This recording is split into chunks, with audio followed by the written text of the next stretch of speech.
What if one of the most consequential and least acknowledged geopolitical battles of our time isn't in Ukraine or Taiwan, but in Africa? A continent rich in history, culture, natural resources, and long exploited. Now it's caught in a new kind of contest, not battles and tanks, but contracts, cameras, and cobalt.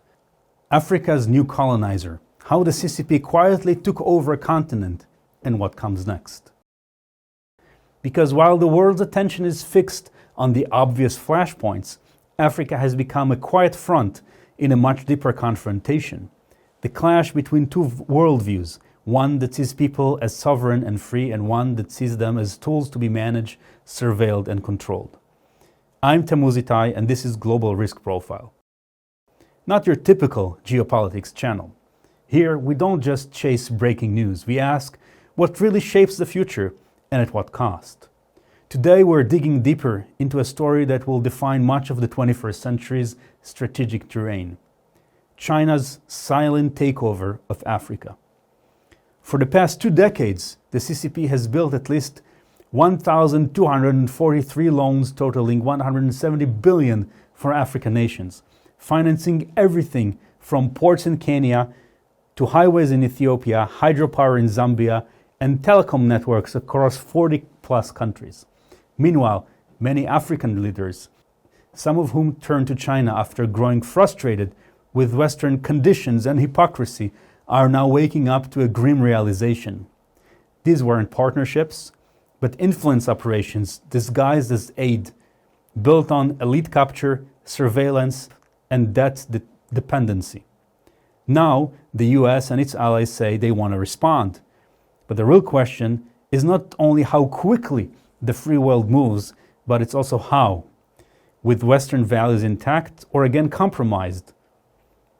Today's episode asks, how did China get so far so fast? What's the human price on the ground? Can the free world still offer something better? So what's happening now? Let's start with what we know. China is now Africa's largest bilateral trading partner, doing more than $250 billion in business annually.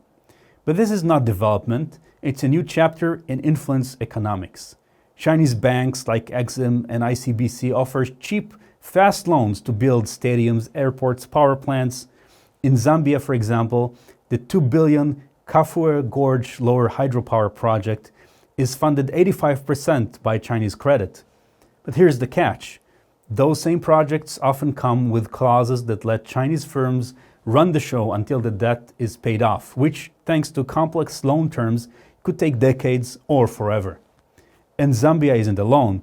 In country after country, Ethiopia, Kenya, Nigeria, Angola, the story is similar. Big promises, big projects, and even bigger debt. In the DRC, Chinese companies control around 70% of cobalt production. And if you think cobalt doesn't matter, try building a smartphone, electric vehicle, or wind turbine without it. These long-term deals aren't just economic, they're strategic. Whoever controls the minerals controls the supply chain. And it goes deeper. Huawei and ZTE have built the telecom infrastructure for over 40 American nations. That includes servers, routers, surveillance systems. In Uganda and Zambia, whistleblowers have reported that Huawei helped local governments monitor opposition figures. In Addis Ababa, the African Union headquarters, built by China, it was found to be sending data back to Shanghai servers, quietly, every night. So yes, China has built a lot, but at what price? And who really owns it? So why does it matter? Before we go deeper into the ideology and the tactics, we need to answer a more basic question. Why is Africa so important right now? Because beneath the soil of this continent lies the foundation of 21st century economy by some experts. Cobalt, for example, essential for lithium-ion batteries. 70% of global supply comes from the DRC. Rare earth elements, crucial for everything from smartphones and wind turbines to guided missiles and advanced radar systems. Graphite, lithium, manganese, all necessary for clean energy transition, electric vehicles, and the future of computing. Whoever controls access to these resources controls the supply chains of tomorrow. And the CCP understands this better than most. Over the past 15 years, China has strategically positioned itself to dominate both upstream extraction and downstream processing. In many African countries, Chinese companies not only mine the raw materials, they also export them directly back to China, bypassing local value creation and locking in global dependencies. This is what gives the CCP leverage, not just in Africa, but globally. When the US or Europe try to impose trade restrictions, just as happened recently, or raise human rights issues, Beijing can and does threaten to cut off supply. Now, as the United States moves toward de-risking its supply chains, diversifying away from China dependence, Africa becomes one of the new frontiers. That's why this isn't just about economic development, it's about strategic survival in the face of an authoritarian system that's already shown it will weaponize trade, tech, and information to maintain control. Africa sits at the crossroads of that contest. And the question now is, will the free world build resilient, respectful partnerships, or let the CCP finish what it started? How did anti-colonial sentiment was weaponized? The CCP didn't just show up with money.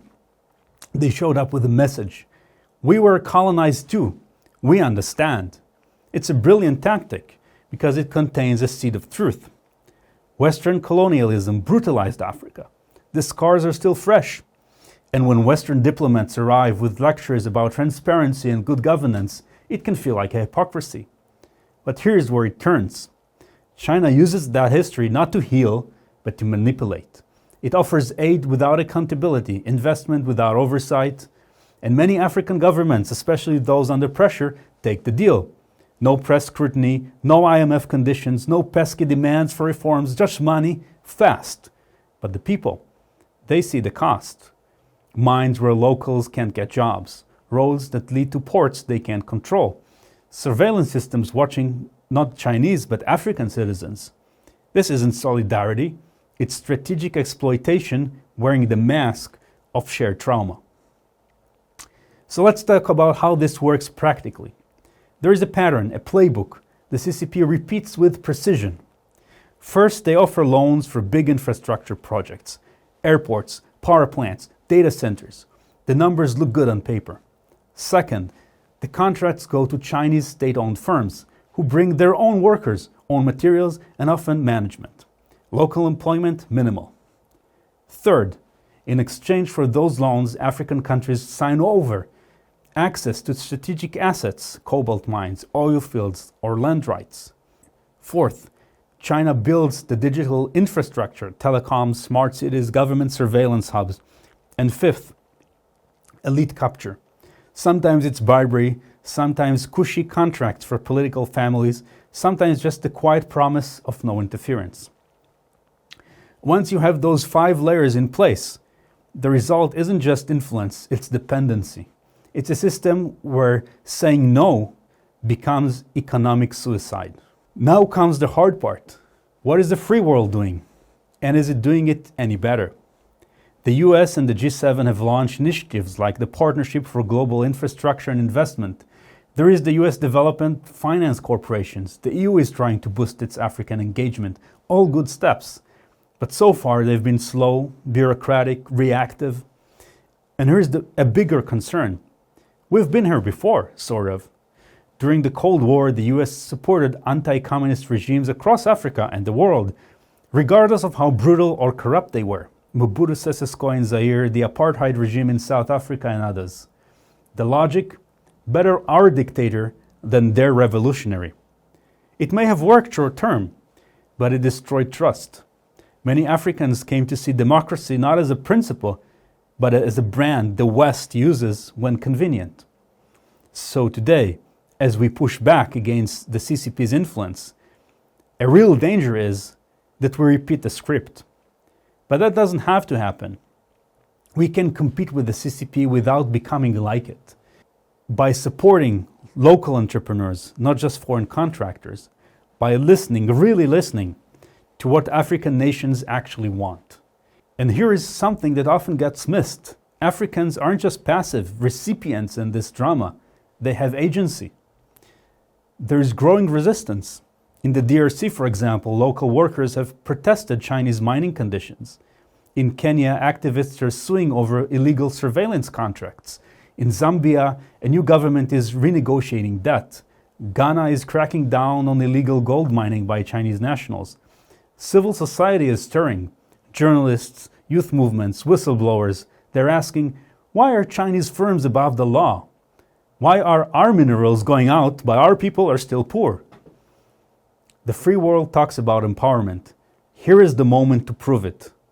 Not by saving Africa, but by standing with the Africans already pushing for change. Let's take another step further, beyond the obvious. Yes, Africa is home to vast resources. But there is another reason this matters. Africa is the CCP's proving ground. It's POC, proof of concept. It's where Beijing is road testing a new model of control. Political loyalty secured through debt and dependency. Digital governance based on surveillance infrastructure. Resources extraction that bypass local prosperity. Cultural soft power that replaces local identity with dependency narratives. If it works for them here, why stop? If authoritarian influence can entrench itself in countries as diverse and dynamic as those in Africa, without an invasion, without public outrage, and without alternatives, then the CCP has a template for expanding that model elsewhere. And this is not hypothetical. Chinese influence is already visible in Eastern Europe, Latin America, Southeast Asia, even in corners of the developed world. From elite capture to infrastructure bids to media partnerships. Beijing's playbook doesn't rely only on military might. It spreads through contracts, institutions, and relationships that appear apolitical until they aren't. Africa is the early stage of a broader strategy. So the global risk is not just that Africa becomes dominated, it's that the world gets used to this model, tolerates it, adapts to it, and slowly internalizes it. This is how freedom erodes, through the normalization of dependence and authoritarianism. So this isn't just about Africa's future. It's a mirror held up to the rest of us. Will we recognize what's happening and act with principle and purpose and realism? Or will we wait until the model comes for us?